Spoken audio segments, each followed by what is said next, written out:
Okay. Hi, Lana. How are you? I'm good, thank you. How are you, Douglas? Oh, doing very well. Thank you. Thank you for coming on the show. I appreciate it.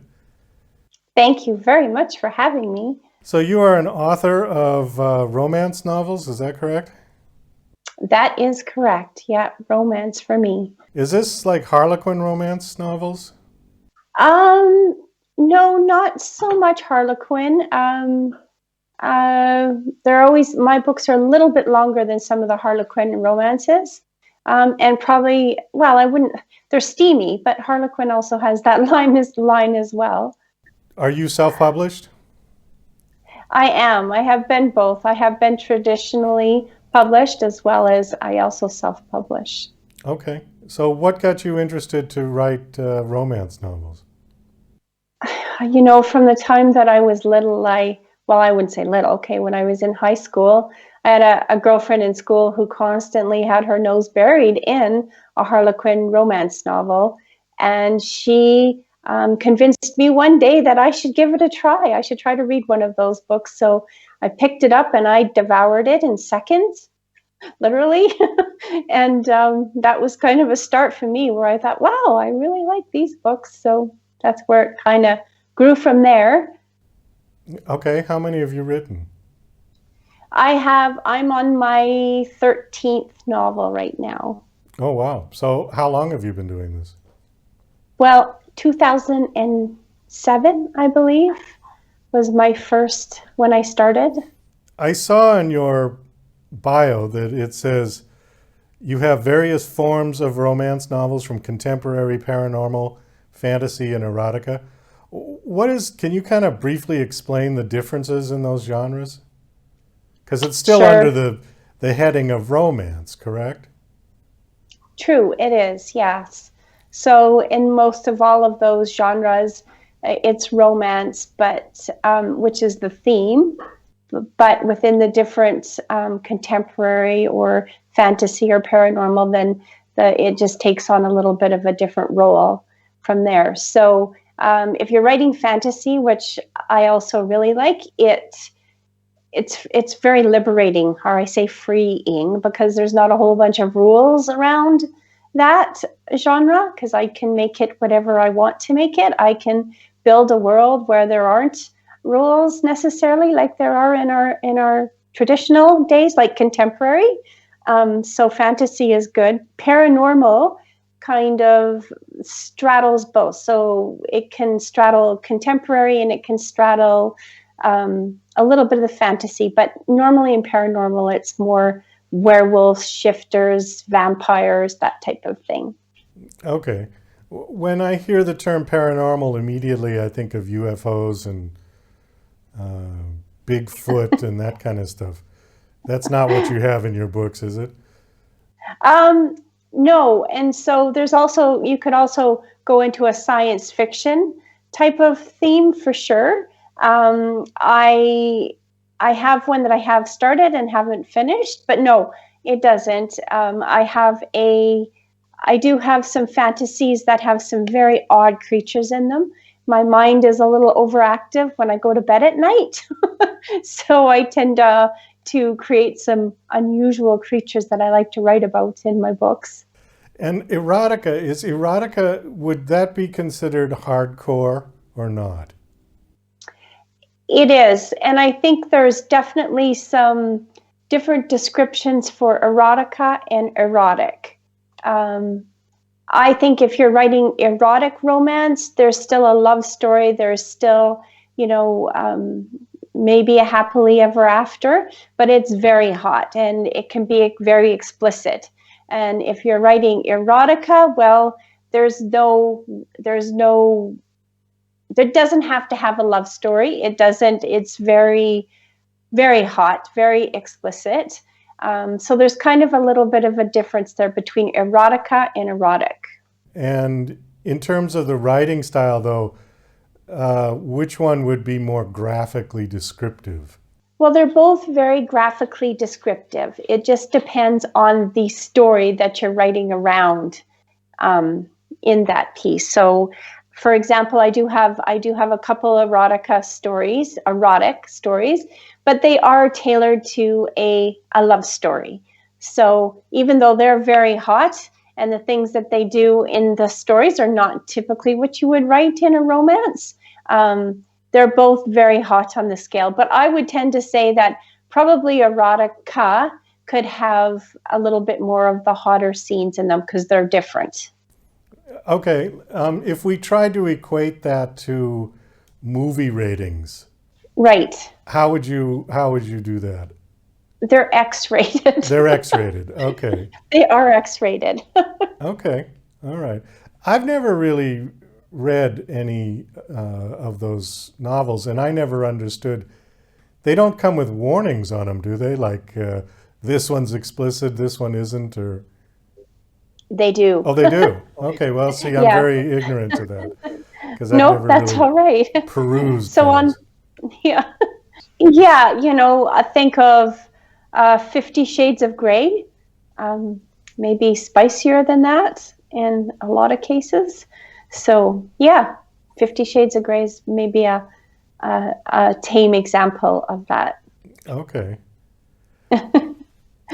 It's a different world. I can tell you that. I don't know. I've heard from people that I've interviewed and people that I've seen being interviewed that women tend to like erotic novels much more than men do. Men want to see erotic films. Right. Would you agree with that? Yeah, I would think so. Without stereotyping or anything like that, I think maybe men are more visual that way, perhaps.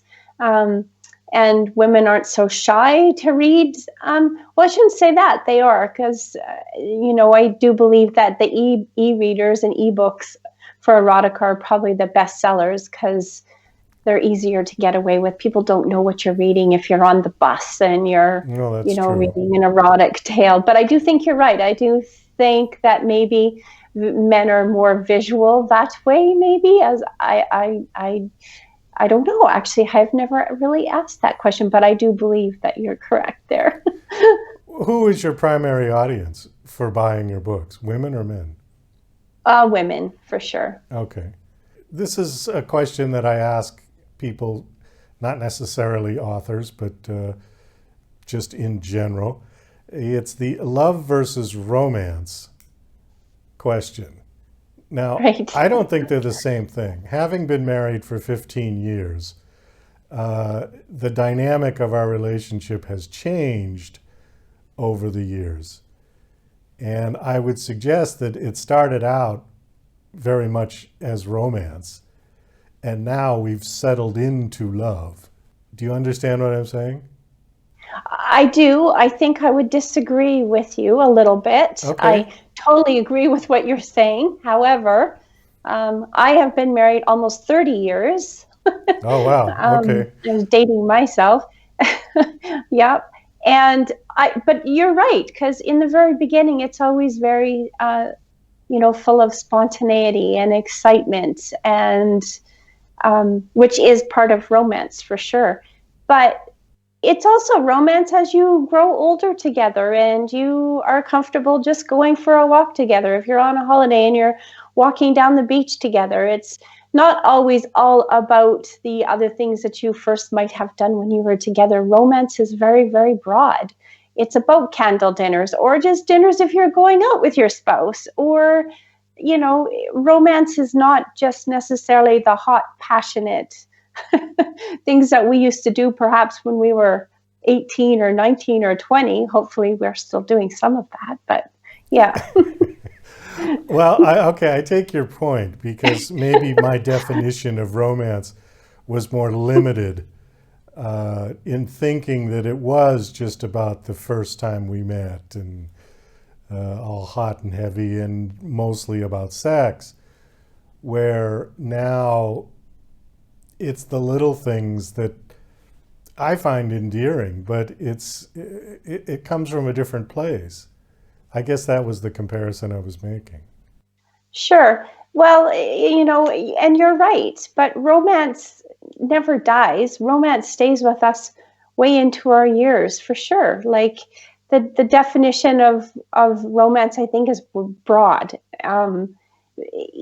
How we represent that word, or what we do to make romance real, well, yeah, sure, it changes through the years, but it's still romantic as you go forward. All right. I suppose we're just sort of debating semantics here at this point, because Sure.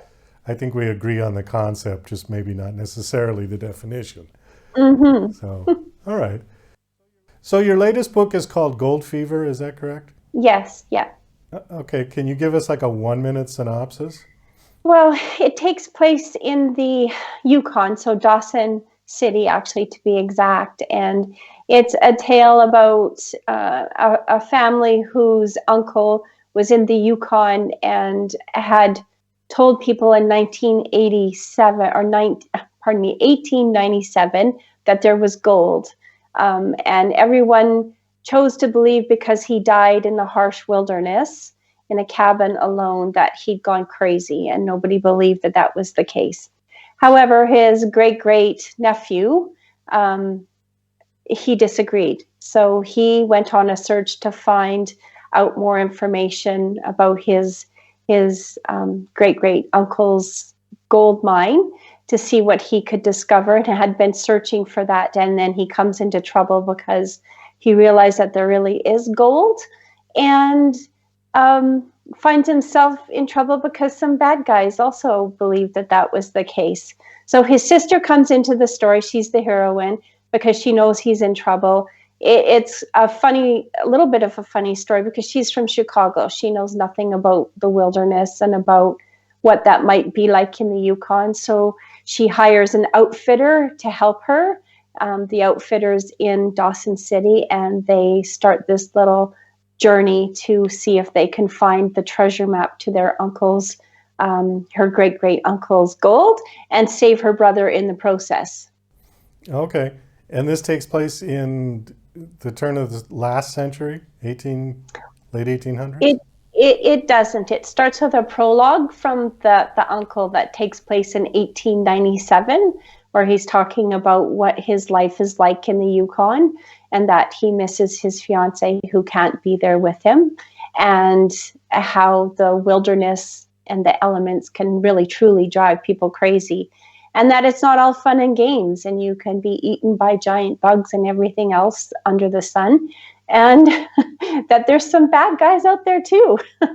Okay, So but the actual story itself takes place in modern day. Yes, it's contemporary. It's contemporary. Yeah. Okay. Well, we do have to wrap this up. Do you have a website that you want to give out?